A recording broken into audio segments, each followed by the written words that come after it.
Yo, what's up, YouTube? It's Edwin, the comic jabroni, coming at you late night. I got hit up by my buddy Alan. Said he had some Spider-Man books that he was looking to offload. So I said, hell yeah, man. Let me take a look at them. So I took a look at them about a week and a half, 2 weeks ago, and we came up with a price for some awesome books that I'm gonna pick up from him. Key books, key issues, Silver Age, Bronze Age. There was a modern in there, and I'm super excited to get them, and I'm super excited to show them to you guys. So I'm actually on my way to go meet Alan right now. I'm gonna pick those up. I'm gonna go home and record this video, man, and I'm gonna drop it for you guys, let you see what I picked up from my buddy Alan. So we'll be right back.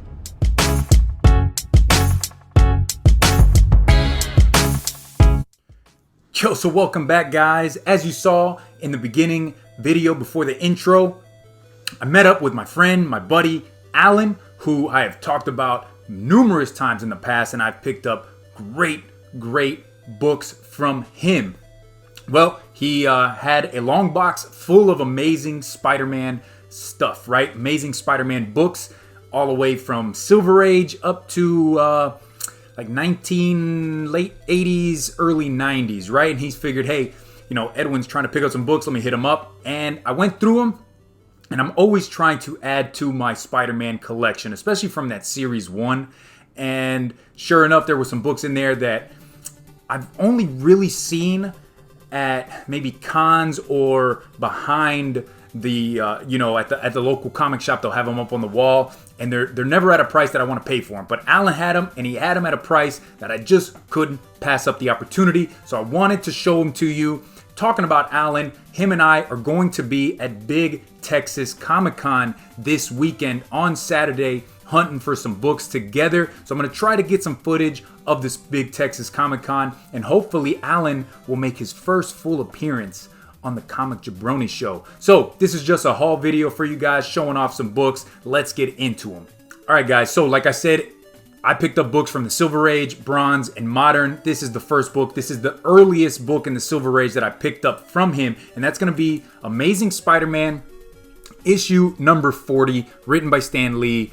Artworks, the cover's done by John Romita Sr. Absolutely love this cover. Huge fan of Romita, the older Romita. Not a fan of Junior, but love this cover. You get the origin of the Green Goblin in this book, and kind of the last fight scene between Spider-Man and Green Goblin. This is a great issue to have in your collection if you're a Spider-Man fan. All right, let's keep it going. Let's keep it going. Amazing Spider-Man issue number 47. That is another Romita book right there. Stan Lee written. You got Kraven the Hunter on that cover.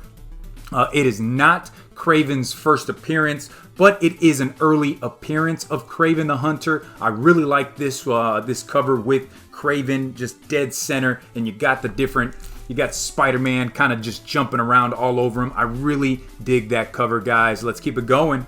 All right, so as you can tell from the first two books, none of these are near mint, right? They've got some wear and tear. They're a little bit toasty, as I like to say. This one is on the toastier side, but it was a cover that I couldn't pass up. I saw it, and I had seen this book so many times before that I knew I had to have it in the collection. It's going to be Spider-Man issue number 55, a full face cover of Doc Ock right there.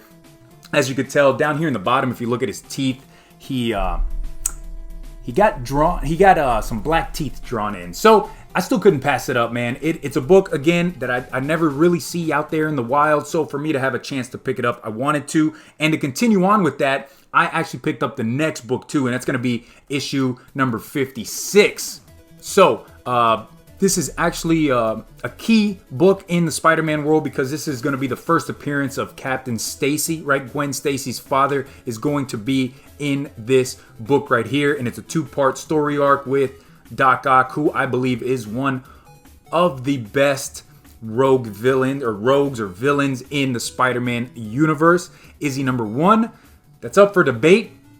You know, you got Green Goblin, you got Doc Ock.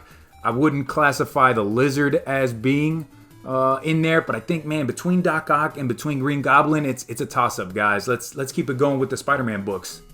Another 2-part story arc that I picked up that I had to, especially with Spider-Man Far From Home coming into theaters this last summer, and with everybody jumping on the hype train with Mysterio, I knew I had to grab this. It is not his first appearance, but it is an early appearance of Mysterio. Amazing Spider-Man, issue number 66.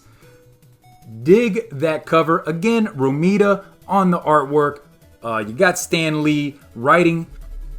And the next issue right after that is issue 67. I picked up as well.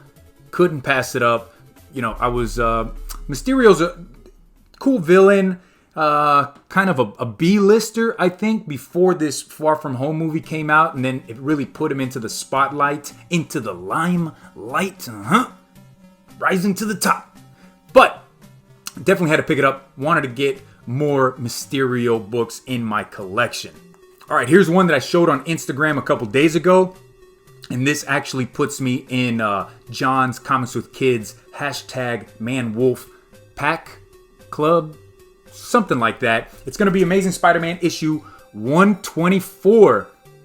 This is a key book, guys. This right here is the first appearance of Manwolf, who is J. Jonah Jameson's son, right? So happy to have that. You can never pass up on key books like that, right? First appearances, and especially with Marvel maybe trying to dive deeper into that horror type of genre. You've heard them talk about Blade, Morbius, the Vampire. They might be introducing Manwolf at some point. So I think this is a good book to get. Relatively cheap compared to other first appearances in the Spider-Man universe, but a book worthy of having in your personal collection, guys. All right, next up, we have seen talk, and it's going to happen, of a Moon Knight TV show. So when I saw this cover with Moon Knight and Spider-Man, definitely couldn't pass it up. That's going to be Amazing Spider-Man issue 220. You got Moon Knight on there. You got Spider-Man in the coffin. Listen, I'm going to tell you right up front, I don't really know much about Moon Knight. I have a few books in my collection that are Moon Knight books. Most of them are key issues. I don't really pick up everything else. But when I saw this, I was like, man, Spider-Man, Moon Knight on the cover. Definitely had to pick it up. I like this cover. All right, a key book that saw some hype a few months ago, maybe last year. That's going to be Amazing Spider-Man issue number 258. Now, if you don't know this book, this one right here is when Reed Richards tells Peter Parker that the black suit is actually like a living being, right? It's a symbiote that's attached itself to Spider-Man. Up until this point, we thought it was just a costume, but Reed Richards tells us otherwise, because the dude is a genius, right? And if he don't know, then hell nobody's gonna know, guys. I liked it. I didn't have it in my collection, so definitely needed to put into the PC. All right, with the 80th anniversary happen of Marvel, they reintroduced the borders on some of their books, right? And this was the 25th anniversary of Marvel, and that's going to be Amazing Spider-Man issue 282. Amazing Spider-Man right there with the black suit, the borders going around Spider-Man. They did it for all of their big books, and they even did it for their lesser known books, like Transformers has one, the Ewoks have one, the Muppet Babies have one, but then you have your bigger books like Thor, the Avengers, every Spider-Man book I think had one. Web of Spider-Man, Amazing Spider-Man, Spectacular Spider-Man, I'm not exactly sure. I'm pretty sure it did have one, but at the time they were all coming around with the borders. I would like to say that I'm on the hunt for all of them, but I probably won't see a bunch of them around. But when I see them and at a good price where I'm basically paying nothing for it, I'm gonna definitely pick them up, guys. Let's keep it going. We got 2 books left. Amazing Spider-Man issue number 285.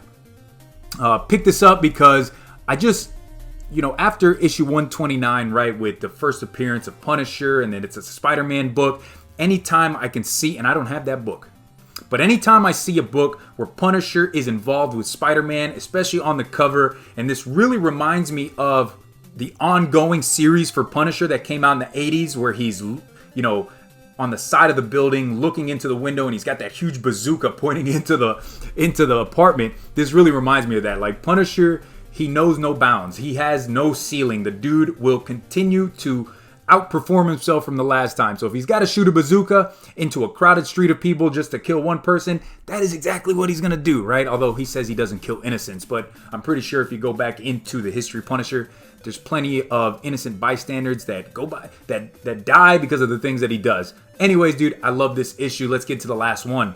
Last book that we got. It had to be a Venom book, right? And this is the latest one. This is Amazing Spider-Man issue 333.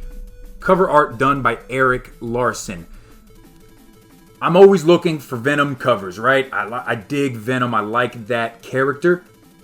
And I like these drawn by Eric Larson, right? So we know that McFarlane introduced us to the character of Venom, but it was Eric Larson that kind of took it into the next step by adding the huge, like the way his mouth looks with the green kind of ooze or slime coming off of his teeth. That really was an Eric Larson, step in the, in Venom, right?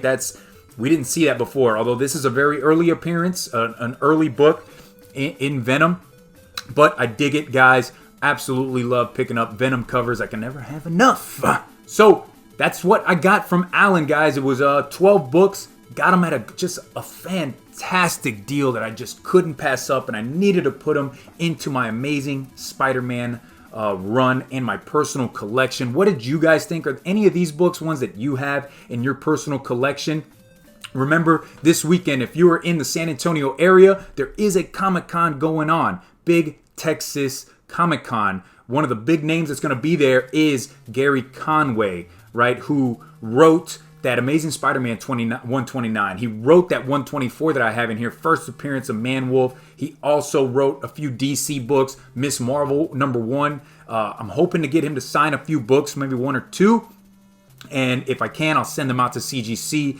But be on the lookout for that. I'm going to be dropping some content about, the big Texas Comic-Con and what I picked up there. On Friday, be on the lookout again for my live New Comic Book Day pickups and reviews. I'm going to be dropping that as well, or I'm going to be going live talking to you guys. Hopefully you can join me in the chat. So thanks for watching, guys. Remember, if this is your first time watching one of my videos, think about hitting that subscribe button. I'm dropping content on comic books all the time, and every once in a while I'll sprinkle in some video game or some toy stuff. So thanks for watching. Edwin the Comic Jabroni. I'll see you next time.